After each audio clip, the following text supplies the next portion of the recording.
श्रीराम. आपल्या सर्वांच्या हृदयस्थ वसणाऱ्या आत्मारामास साष्टांग प्रणिपात करून गोस्वामी तुलसीदास विरचित श्री रामचरितमानस या ग्रंथातील जो सप्तम सोपान उत्तरकांड याचं आपण चिंतन करत आहोत. सज्जन हो, हे आपलाच कथा चिंतन क्रमांक 1177. आपण गेल्या चिंतन प्रवाहामध्ये महादेव काकभुशुंडींच्या आश्रमामध्ये कशा पद्धतीने पोहोचले, काय कारण होतं नेमकं, त्या सगळ्या कथा विभागाचं चिंतन बघितलं. माता सतीच्या वियोगामुळे दुःखी असलेले महादेव त्रिभुवनामध्ये उदासीन अवस्थेत फिरत असतानाच सुमेरू पर्वताच्या पलीकडे उत्तरेला एका सुंदर अशा नीलगिरी पर्वतावरती महादेवांची दृष्टी जाते. 4 सुंदर शिखरांनी वेढलेलं या नीलगिरी पर्वतावरचं हे रमणीय स्थान. या प्रत्येक शिखरावरती एक सुंदर वृक्ष आहे. एका शिखरावरती वडाचं झाड, एकावरती पिंपळाचं, एकावरती पिंपरीचं, तर चौथ्या ह्याच्यावरती आंब्याचं. या 4 शिखरांच्या मध्ये एक अत्यंत सुंदर सरोवर आहे. या रमणीय स्थानाला पाहून महादेव जे तिथं जातात तो काकभुशुंडींचा आश्रम आहे. ज्या आश्रमामध्ये या मायेची सत्ता चालत नाही, कामक्रोधादी षड्विकार ज्या आश्रमामध्ये प्रवेश करू शकत नाहीत, अशा या आश्रमात नित्य काकभुशुंडी हरिभजनामध्ये आहेत. भगवत प्राप्तीची सर्व साधनं या वेगवेगळ्या वृक्षांच्या खाली काकभुशुंडी करतायत. 24 तास अहोरात्र भगवंताचं भजन, त्याची स्मरण, हेच त्यांचं कार्य. वडाच्या झाडाखाली रामकथा जेव्हा काकभुशुंडी सांगायला सुरुवात करतात तेव्हा अनेक पक्ष्यांचे थवे ही कथा ऐकण्यासाठी येत आहेत. सरोवरात राजहंस देखील अत्यंत आनंदाने काकभुशुंडींच्या मुखातून ही रामकथा ऐकतायत. हे पाहून महादेव देखील तब कछुकाल मराल तनु धरित कीन निवास, अशा पद्धतीने राजहंसाचं रूप धारण करून काकभुशुंडींच्याकडून ही विचित्र रामकथा ऐकतात आणि तत्पश्चात कैलासच्या दिशेने निघून जातात. सज्जनो, इथपर्यंतचा कथाभाग आपण गेल्या कथा चिंतनामध्ये बघितला. इथून पुढील टप्पा गोस्वामीजी गाऊ लागतात. गिरिजा कहेऊं सो सब इतिहासा, मैं जे ही समय गयऊं खगपासा, अब सो कथा सुनहूं जे ही हेतु, गयऊ काग पही खगकुल के तू, जब रघुनाथ कीन्ही रन क्रीडा, समुझत चरित होती मोहि ब्रीडा, इंद्रजीत कर आपू बंधायो, तब नारद मुनि गरुड़ पठायो, बंधन काटी गयो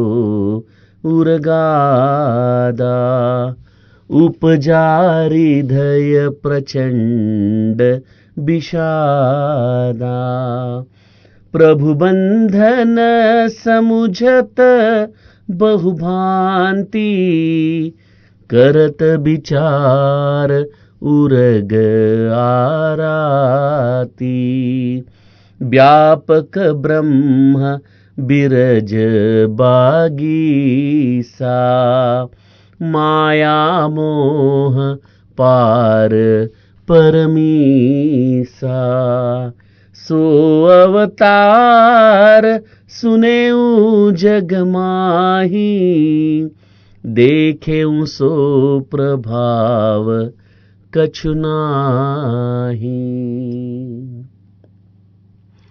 भवबंधन ते छूटही, नर जपी जाकर नाम। खरब निसाचर बांधेऊ, नागपास सोई राम। सियावर रामचंद्र प्रिय हो।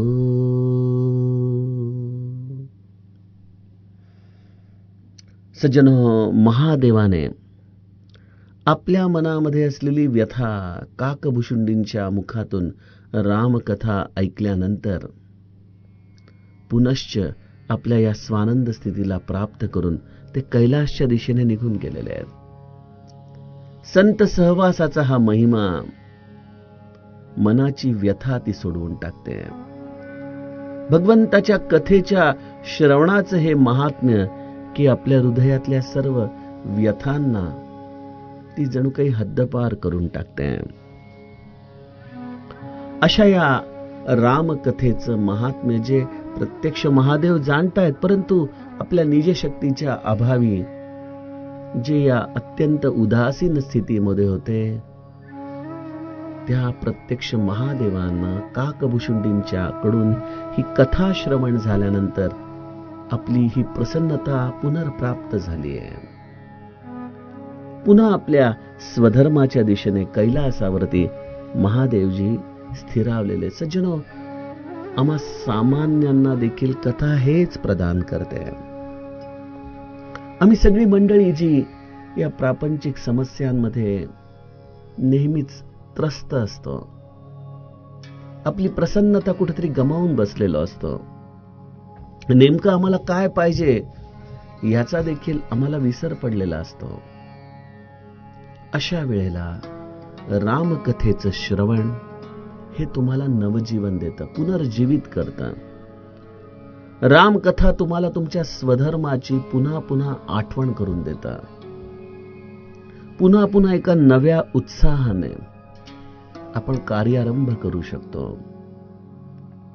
हे सगळं काही या रामकथेच्या श्रवणाचं फळ आहे, जे प्रत्यक्ष महादेवाने काकभुशुंडींसारख्या अधिकारी संतांकडून रामकथा श्रवण करून प्राप्त केलेलं आहे। महादेवजी माता पार्वतीला ही सर्व कथा सांगून झाल्यानंतर म्हणतात की आता जो तुझा दुसरा प्रश्न आहे की माझ्या मनामध्ये मोह होतोय की गरुड महाज्ञानी गुणरासी, हरिसेवक अति निकट निवासी, तेही केही हेतु काग सन जाई।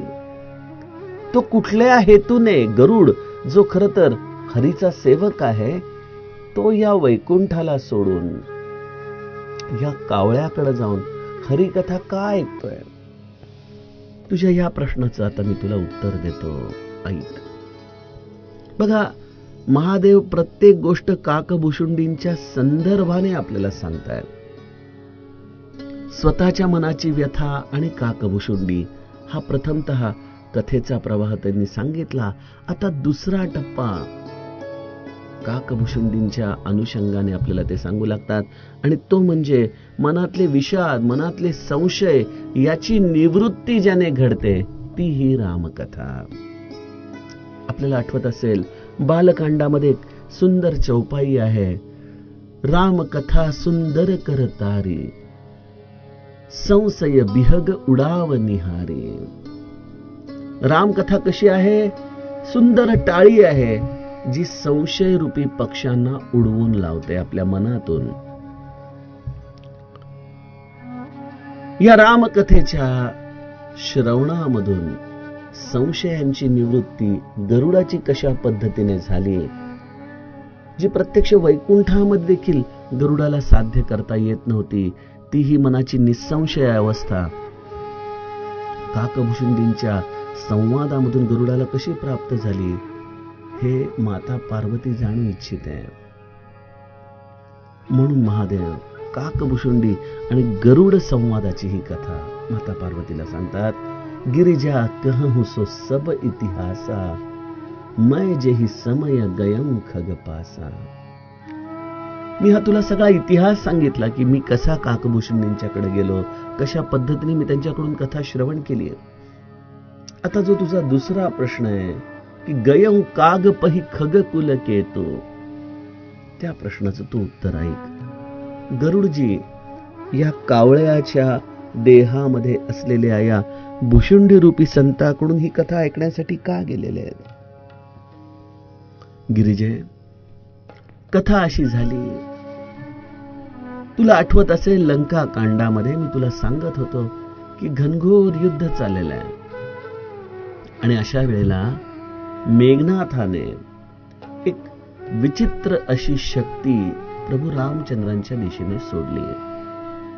मेघनाथ काय शक्ती सोडणार, जेव्हा प्रत्येक गोष्ट या परमात्म्याच्या इच्छेने घडतेय, परमात्म्याने अशी काही लीला केली की ती लीला स्वतःच्या मुखाने सांगताना देखील हे पार्वती मला संकोच होतोय.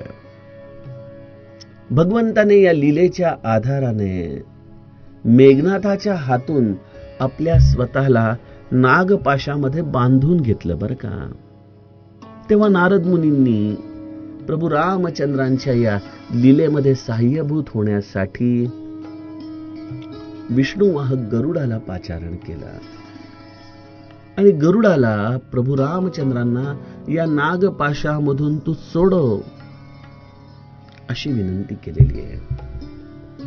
बघा, बऱ्याचदा या लीला नाट्यामध्ये भगवंताने आपल्यापेक्षा खूप छोट्या असलेल्या व्यक्तित्वांना देखील खूप मोठेपण दिलेलं आहे. काही जणांना ते महत्व दिल्यानंतरही आपलं असलेलं स्थान सोडावंसं वाटलं नाही. जसं उदाहरणार्थ केवट आहे. केवटाला भगवंताने ही एवढी मोठी निर्मळ भक्ती दिली, परंतु केवट मात्र नाथ आज मैं काह न पावा, मिटय दोष दुख दारिद दावा अशा पद्धतीने प्रभू रामचंद्रांच्या चरणीच राहतोय. हनुमंताला प्रभू रामचंद्रांनी मोठेपण दिलं. सुनक पितो ही समान उपकारी, नहीं को सुर नर मुनि तनुधारी, प्रतिउपकार करो का तोरा. तू केलेल्या या उपकाराची परतफेड मी कशी करू? माझं मन तुला सन्मुख होऊ शकत नाहीये. हनुमंताने देखील हे आपल्याला दिलेलं महत्व जाणलं, परंतु तरी देखील हनुमंताने आपलं स्थान ओळखलं. तो भगवंताच्या चरणांशीच पडून राहिला. सज्जनो, समाजामध्ये देखील आम्हाला असे प्रसंग येतात की जेव्हा एखादी खूप मोठी व्यक्ती आपल्याला अत्यंत आदराने सन्मानाने वागवते आणि आपल्याला असं वाटतं की बघा, यांना खरी माझी महती पटली, यांना माझं मोठेपण कळालं. सज्जनो, समाजामध्ये मोठा तोच असतो जो छोट्यातल्या छोट्या व्यक्तीशी देखील आदराने बोलू शकतो, सन्मानाने बोलू शकतो.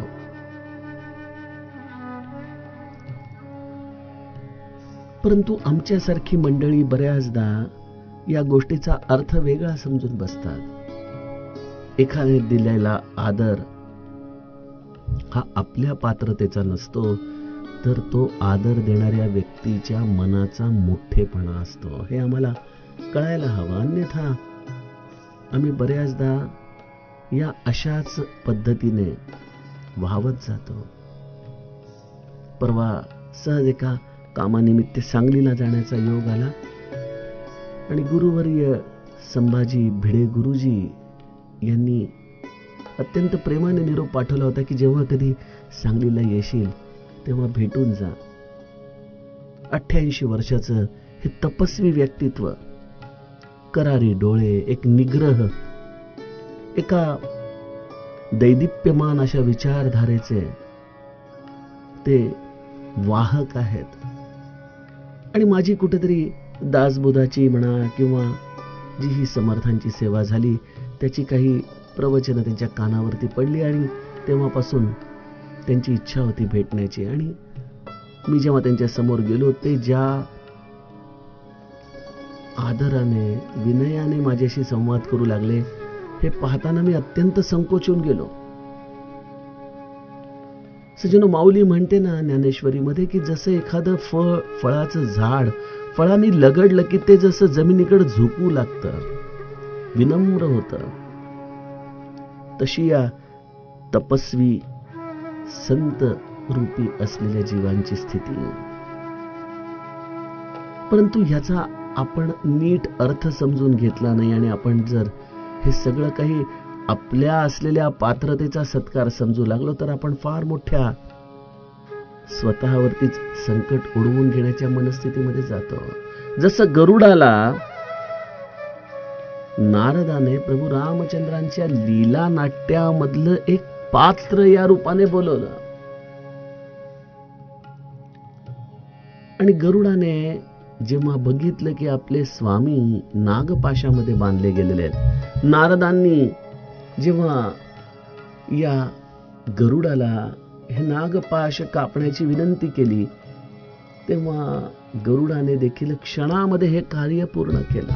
बंधन काटी गयो उर गादा, उपजा हृदय प्रचंड विषादा. सर्पाचे भक्षक असलेले गरुडजी जेव्हा ही सगळी बंधनं कापून टाकतात तेव्हा त्यांच्या अंतःकरणामध्ये फार मोठा विषाद उत्पन्न झाला. बघा सज्जनो, ही गंमत आहे. आपण भगवंताच्या या लीला नाट्यामध्ये केवळ एक पात्र आहोत आणि या छोट्याशा पात्राला हे कार्य मिळालं, परंतु त्या कार्यामुळं आनंदित होण्याच्या ऐवजी गरुडाची अवस्था कशी झालीये, त्याच्या मनामध्ये विषाद उत्पन्न झाला. कशामुळे विषाद उत्पन्न झाला? कारण त्याच्या मनामध्ये प्रश्न पडला की अरे, आपण ज्यांना या नागपाशामधून सोडवलं ते खरंच प्रत्यक्ष परमात्मा आहेत का सामान्य माणूस आहेत? नारदांनी आपल्याला कुठल्या चुकीच्या कार्यासाठी बोलून घेतलं की काय? मी ज्याचा सेवक आहे तो माझा स्वामी असा एका राक्षसाकडून अशा पाशामध्ये कसा बांधला जाऊ शकेल? सज्जनो, विषाद कधी निर्माण होतो? जेव्हा आपल्याला आपण करत असलेल्या कार्याचा अभिमान निर्माण होतो बघा. आणि या अभिमानामधून, या मी करतेपणाच्या भावनेमधून जीवाच्या अंतःकरणामध्ये विषादाची उत्पत्ती होते. गरुडाला हे कळालंच नाही की हे सगळं काही या भगवंताच्या चाललेल्या लीला नाट्यामधलं एक छोटस पात्र आपल्याला निभवण्यासाठी भगवंताने बोलावून घेतलं. जसं भगवंत आपल्या सगळ्या लाडक्या भक्तांची आठवण करत असतो, गरुड देखील भगवंताचा अत्यंत प्रिय दास. आणि भगवंताला वाटलं की आपल्या लीलेमध्ये त्याला देखील थोडंसं काम मिळावं. जसं माझे महादेव कैलासापासून वाट पाहतायत की कधीतरी रामाची सेवा करण्यासाठी त्याने आपल्याला बोलवावं काहीतरी निमित्ताने, आणि मग हनुमंत रूपाने या महादेवाला रामाची सेवा करता आली. आणि हनुमंत रूपामध्ये जे जे काही प्रसाद त्याला रामाचे मिळाले त्याने थेट या महादेवाला समाधी लागली. हे आपण पाहतोच. इथं भगवंत आपल्या आणखीन एका प्रिय दासाला, या गरुडाला, हे कार्य करण्यासाठी बोलावून घेतो. नारद मुनींच्या माध्यमातून बोलावून घेतो. बघा, हे देखील उल्लेखनीय आहे की देवर्षी नारदांनी गरुडाला सांगितलंय की जा आणि नागपाशामधून प्रभू रामचंद्रांना सोडव. सज्जनो, जिथं भगवंत देखील सद्गुरूच्या आज्ञेप्रमाणे कार्य करतो,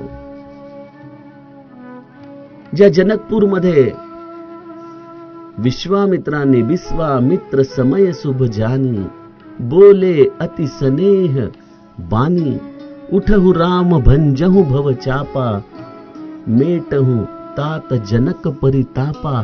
अशा रीतीने जेव्हा विश्वामित्रांनी प्रत्यक्ष परमात्म्याला आज्ञा दिली की रामा उठ आणि तो धनुष्य भंजन कर, त्यावेळेला प्रभू रामचंद्र देखील अत्यंत समाधानाने, अत्यंत स्थितप्रज्ञतेने उठून धनुष्याजवळ गेलेत. कारण ते जाणतात की जेव्हा विश्वामित्र आपल्याला सांगतात की आता हा योग्य वेळ आली आहे, तू जाऊन धनुष्य तोड, तर याचा अर्थ त्या गुरु आज्ञेने ते कार्य होणारच आहे निश्चित. यामध्ये मला काही करायचंच नाही. किंबहुना जेव्हा विश्वामित्र म्हणतायत की तू हे जाऊन धनुष्य भंजन कर, प्रभू रामचंद्रांचं अंतःकरण जाणते की धनुष्य त्याच वेळेला तुटलेले. आता आपल्याला केवळ एक निमित्त मात्र भवसव्यसाची अशा पद्धतीने जाऊन त्याला उचलायचंय.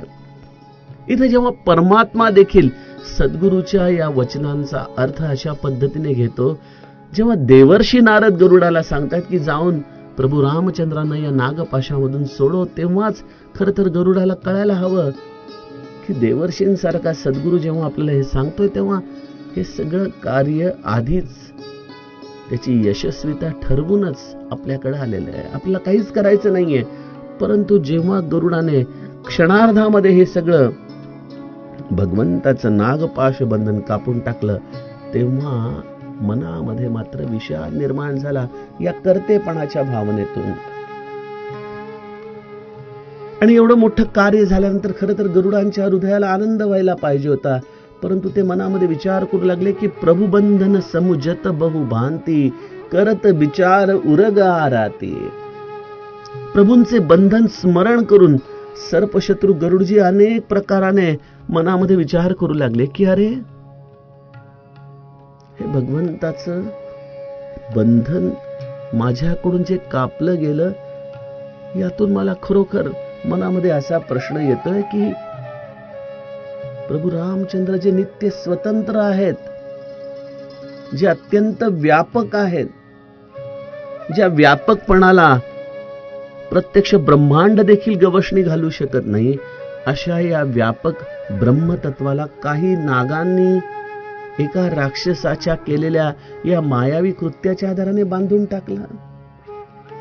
असे व्यापक तत्व एवढं संकुचित कसं होऊ शकतं? आणि जरी मानलं की ते सगुण रूपामध्ये आहे, तरी ते स्वतःच एवढं बलशाली आहे, स्वतंत्र आहे की ते त्याच्या इच्छेने क्षणामध्ये या नागपाशामधून स्वतःची सुटका करून घेऊ शकतं. मग अशी दयनीय अवस्था या ब्रह्मस्वरूपाची कशी झाली? त्याच्यामध्ये हा विकार कसा निर्माण झाला? त्याला असं का वाटलं की आपण दुसऱ्याकडून कोणाकडून तरी मदत घेतली पाहिजे? हा विकार याच्यामध्ये निर्माण झाला. आणि मी तर ऐकलंय की ब्रह्म हे विकाररहित असतं. अशा विकाररहित ब्रह्मामध्ये देखील मला या भीतीचा अंश या प्रसंगामध्ये दिसला. अरे, हे कसं शक्य आहे? कसं शक्य आहे? जे हे प्रत्यक्ष वाणीचे पती आहेत, वैखरी मध्यमा पश्यंती परा याचे अधिष्ठाता असलेले हे प्रभू स्वतःच अत्यंत आर्ततेने मदतीची याचना करतायत. हे कसं शक्य आहे? माया मोहातीत ब्रह्म परमेश्वर असं ज्यांचं मी नित्य रूप ऐकत आलेलो आहे, ते माझे स्वामी या मायेच्या पाशामध्ये कसे अडकले? ज्यांना कुठल्याही प्रकारचा मोह नाही, या संघर्षामधून ते नेमकं काय प्राप्त करू इच्छित आहेत? जे प्रत्यक्ष परमेश्वर अर्थातच सर्व या ब्रह्मांडाचे स्वामी, त्यामध्ये हे राक्षस देखील त्यांचे खरं तर दासच आहेत. परंतु अशा या राक्षसांच्याकडून हा व्यापक निरंजन विकाररहित वाणीचा पती असलेला माझा स्वामी बांधला जातो. हे कसं शक्य आहे? मी ऐकून आहे की प्रभू रामचंद्र म्हणजेच हे प्रत्यक्ष ब्रह्म, हे ब्रह्म सगुण साकार झालेले रामाच्या रूपाने. परंतु मी आता जेव्हा रणांगणावरती गेलो, तेव्हा या नागपाशामध्ये निश्चित पडलेले हे मी स्वामी पाहिले. कुठल्याही प्रकारचा त्यांनी संघर्ष केलेला दिसत नाहीये. निश्चित मूर्छित पडलेली त्यांची ही अवस्था आहे. सगळ्या बाजूनी त्यांच्यावरती नागांचा दंश झालेला मला दिसतोय. त्यांनी कुठलाही संघर्ष केलेला मला दिसत नाहीये. आणि त्यांना संघर्ष करायची खरं तर गरजच नाही. त्यांच्यासाठी हे अत्यंत छोटंसं कार्य होतं. परंतु एवढं छोटं कार्य देखील भगवंत करू शकले नाहीत. कशावरून जाणायचं की हा राम म्हणजे प्रत्यक्ष परमात्मा आहे? का देवर्षी नारद चुकले? खरोखर देवर्षींना देखील परमात्म्याला ओळखण्यामध्ये काही चूक झाली की काय? सज्जनो, जीवाचा कर्तेपणा त्याला अशा रीतीने संशय निर्माण करत असतो आपल्या गुरुबद्दल, आपल्या परमात्म्याबद्दल, की अरे, गुरुनी एवढ्या छोट्या कार्यासाठी मला बोलवून घेतलं. हे कार्य तर ते स्वतः देखील करू शकले असते, परंतु अशा कार्यामध्ये येऊन जे मी क्षणामध्ये करू शकतो, ते ज्याला परमात्मा मानतात, तो मात्र असा निश्चित पडलेला आहे. अशा या भगवंताची ही स्थिती पाहिल्यानंतर गरुडाच्या मनामध्ये विलक्षण संदेह निर्माण झाला. गरुड मनामध्ये विचार करतोय, भवबंधन ते छूटही नर जपी जाकर नाम. अरे, जो हा प्रत्यक्ष परमात्मा सगुण साकार झालेला आहे, ज्याचं नाम तो हे रूप धारण करण्याच्या आधी अनंत काळापासून साधू संत घेतात आणि त्या नामस्मरणाच्या आधाराने भवबंधनामधून स्वतःची मुक्तता करतात. अनेक वैकुंठामध्ये आलेल्या साधू संतांचा राजमार्ग हाच आहे, भगवत नामस्मरणाचा. अशा या नामस्मरणाचा महिमा मी वैकुंठामध्ये अत्यंत जवळून पाहिला. ज्या परमात्म्याचे नामस्मरण करून हे साधू संत भवबंधन कापून वैकुंठापर्यंत येऊ शकतात, तोच वैकुंठपती सगुण साकार झाल्यानंतर भवबंधन सोडा, अहो एक साधा नागपाश तोडू शकत नाही. हे काय आहे? याला लीला कशी समजायची? सज्जनो, जेव्हा आपण असे दृश्य जगामध्ये आसक्त असतो, जेव्हा दृश्य जगाला सत्य मानतो, जेव्हा आम्हाला हे कळत नाही की हे सगळं घडणार या भगवंताच्या लीलेच्या आधाराने घडतंय, त्याचं एक नाट्य चालू आहे, त्यावेळेला आम्ही देखील अशा सर्व घडणाऱ्या दृश्य जगाच्या गोष्टींचा मनामध्ये विचार करू लागतो की हे बरोबर नाही, भगवंत इथं चुकला, सद्गुरू चुकलेले आहेत, असं व्हायला पाहिजे होतं. कारण की आम्ही जे काही विचार करतो तो आपल्या बुद्धीच्या आधाराने करतो. जी आमची बुद्धी अनुभव आणि आपल्या असलेल्या दृष्टिकोनातून आम्हाला उत्तर देत असते. सत्य हे त्याच्यापेक्षा खूप वेगळं असू शकतं, ज्याची आम्हाला जाणीव नाही, परंतु आम्ही अशा रीतीने भगवंतावरती लटका आणून नास्तिक होण्यासाठी प्रवृत्त होत असतो. बघा, भगवंताने हा अवतार धारण केला हे कसं जाणायचं? का अजूनही ब्रह्मस्वरूपामध्ये असलेला परमात्मा सगुण साकार झालाच नाही? हा राम म्हणजे दशरथाचा कोणीतरी पुत्र दिसतोय. देवर्षी नारद संत आहेत, कदाचित संताच्या मनात जीवांच्या विषयी असलेल्या या कनवाळूपणामुळं त्यांनी मला बोलावून घेतलं असेल की या मनुष्य रूपात असलेल्या या दशरथ पुत्र रामाला तू वाचव. का सगळ्या जगालाच वेड लागलेलं आहे? अशा रीतीने सज्जन हो, गरुड मनामध्ये संभ्रमावस्थेमध्ये निघून गेलेला आहे. मनामध्ये विचार करतात की भवबंधन ते छूटही नर जपी जाकर नाम. खरब निसाचर बांधेहू नागपास सोई राम. त्याच रामाला या मेघनाथासारख्या एका तुच्छ राक्षसाने नागपाशामध्ये बांधलं आणि रामराया देखील निश्चित पडलेला आहे, कुठल्याही प्रकारचा संघर्ष करत नाहीये आणि त्याला नागपाशामधून सोडवण्यासाठी मला वैकुंठ सोडून इथं यावं लागलं. यावरून या प्रभू रामचंद्रांना प्रत्यक्ष ब्रह्म मानणं, प्रत्यक्ष वैकुंठपती मानणं हे मात्र माझ्या मनामध्ये काही केल्यास स्थिर होऊ शकत नाहीये. हा माझ्या मनामध्ये विषाद निर्माण झालेला आहे. कोणाला विचारावं? कोण सांगेल आपल्याला याचं योग्य उत्तर? अशा पद्धतीने गरुड मनामध्ये विचार करतोय. एवढं खरं तर महत् कार्य त्याच्याकडून झालं, परंतु या कार्याने समाधान, कृतकृत्यता अनुभवण्याच्या ऐवजी गरुडाच्या अंतःकरणात या कर्तेपणामुळे विषाद निर्माण झाला आहे. आता या विषादाचं उत्तर कोणाकडे सापडणार? सज्जनो, हा आपल्या मनातला संशय दूर करण्यासाठी गरुड कोणाजवळ जाणार, त्याचं चिंतन आपण उद्याच्या कथाप्रवाहामध्ये करूयात. जानकी जीवन स्मरण जय जय राम.